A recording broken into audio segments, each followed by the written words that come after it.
Hello mga kalonger. So magandang gabi po mga kalonger. So update tayo sa mga breeder natin dito mga kalonger.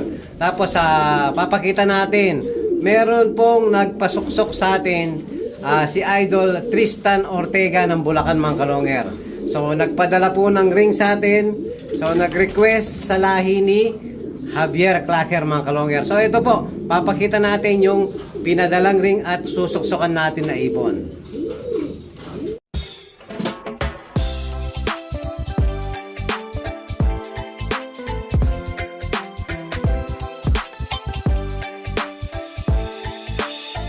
Ibang klase yung galing kapag sinabing si long hair. Sa kalapati niya ay bibilid ka.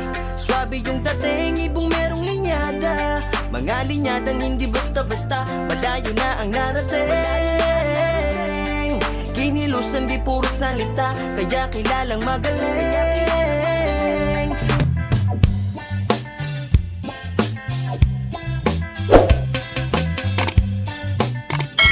Hello mga kalonger. So ito po yung ayan, pinadala sa LBC mga kalonger. So hindi ko pa binuksan yung mga ring. So check natin. Open ko muna yung pinadalang LBC sa atin. So titignan natin yung ring na pinadala, kung anong klaseng ring mga kalonger. So bubuksan ko muna mga kalonger. So ayan mga kalonger, nabuksan na po natin. So ang ring, dalawang BFRC tsaka dalawang PHC MacArthur mga kalonger. So may inner po. So sakto yung edad ng ibon. So tingin ko nasa 5 days tong anak ni Pato 1K at tsaka ni Javier Clacker. So sana hindi tayo mahihirapan sa pagsuksok. Baka malaki na yung mga paa mga kalonger. Sana sakto pa. Ayan, isusuksok na natin yung pinadalang ring ni Idol Tristan. Yan, ilalagay na po natin yung ring mga kalonger.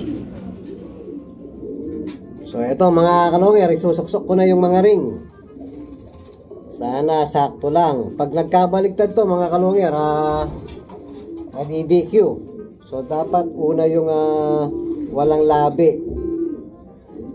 Mukhang saktong-sakto lang mga kalonger. Puksa na tayong mahirapan yun. Saktong-sakto lang.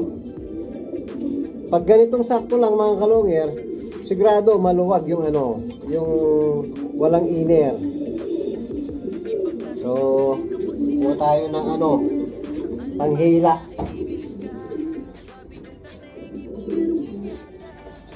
Ayan, maliit na feather. Mga kalonger, hilahin na natin yung kailangan, marunong tayo rito. Baka maputol yung daliri sa likod. Ayan, nasuksukan na natin mga kalonger. So, susubukan natin yan. Yung sa BFRC naman, baka maluwag pa.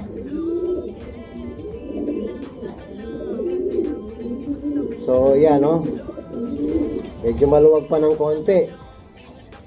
Sana wag mahulog. Ayan, nasuksukan na natin yung isa mga kalonger. So yung isa na naman.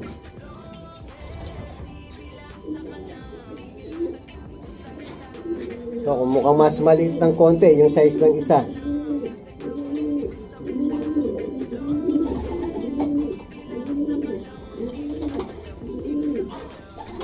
Hindi ka marunong magsuksok nito mga kalonger, nagkabaligtad, wala na, DQ na.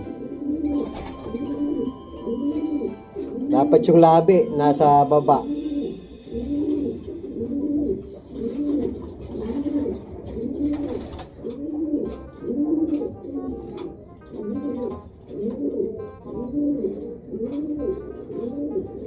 Medyo maiksi pa yung paa eh. Malaki yung ring.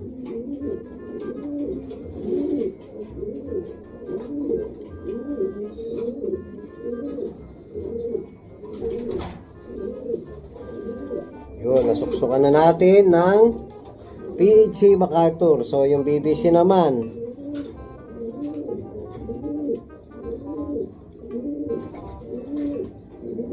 maluwag pa mga kalongir. Sana huwag matanggal. So, bukas ng umaga mga kalongyer, i-check natin to. Dapat pagkagising natin, i-check natin.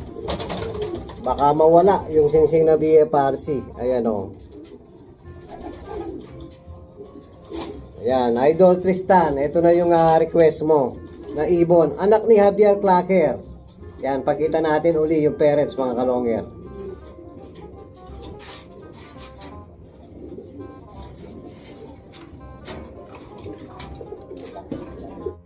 So ito po yung parents ng pinasuksok sa atin ni Idol Tristan Ortega ng Bulacan.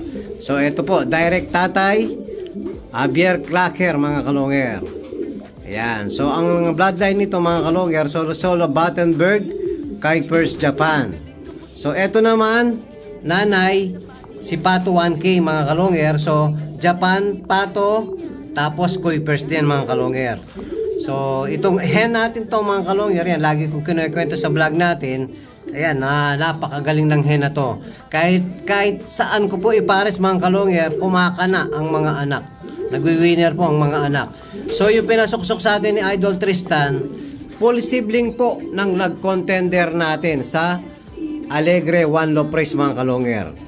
Ayan, kahit di niya man alam mga kalongyer, so nung nag-decide siya na magpasuksok kay Javier Clacker, doon natin kinuwento na full sibling ng nag-contender natin sa One Low Praise Alegre One Low Praise mga kalongyer. Ayan. Sana magbigay ng magandang laro, magbigay ng magandang lipad kay Idol Tristan, yung pinasuksok. So, i-update na lang kita, Idol, kung kailan pwedeng ipa-pick up yung mga ibon.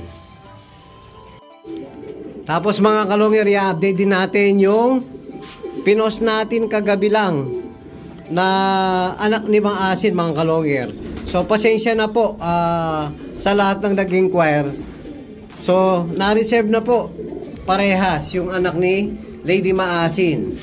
Ayan. So, maraming salamat kay Idol Adi Velasco ng Pangasinan. So, siya po yung napakabilis na nagpa-reserve sa ibon natin na anak ni Lady Maasin. So, bali, dalawa na po ang pina-reserve. Meron na pong naunang pina-reserve si Idol Adi Velasco ng Pangasinan, yung namaga ang paa. So, talagang pagka-send ng video natin, pagka-upload mga kalongyer, nag-PPM na agad si Idol. Yan, maraming salamat sa tiwala, Idol. So, napakaganda ng bloodline na mapupunta sa'yo. Lalo na yung isang napunta sa'yo, Idol. Sa singsing pa lang, 1.5 na po yung sinira natin singsing, mga kalongyer. Ayan. Ibig sabihin, magandang lahi. Hindi natin susuksukan ng 1.5 na singsing ang ibon kung hindi maganda yung lahi. Ayan. Tapos meron nag-request kay San Ricardo at saka kay Maasin, isang clutch lang daw. So, pagbibigyan natin mga kalongyer. So, nagbigay ng presyo si Idol. So, maraming salamat sa tiwala. Ayan, maraming salamat po sa lahat ng PPM. So, yan po yung update natin sa iilan natin breeder.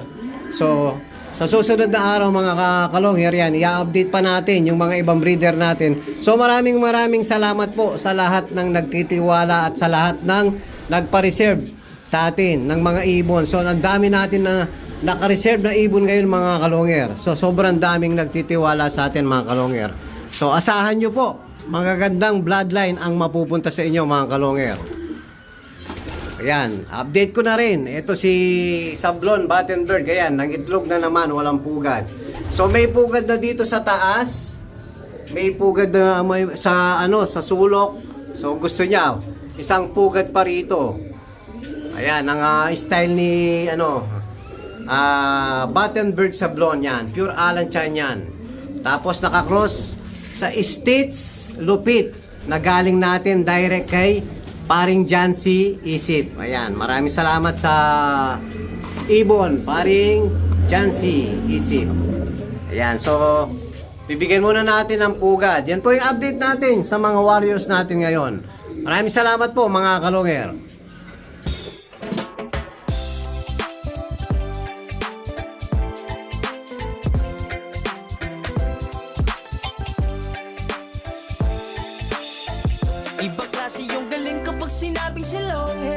Sa kalapati niya ay bibilib ka. Swabe yung dating, ibong merong linyada. Mga linyadang hindi basta-basta, malayo na ang narating. Kinilusan di puro salita, kaya kilalang magaling.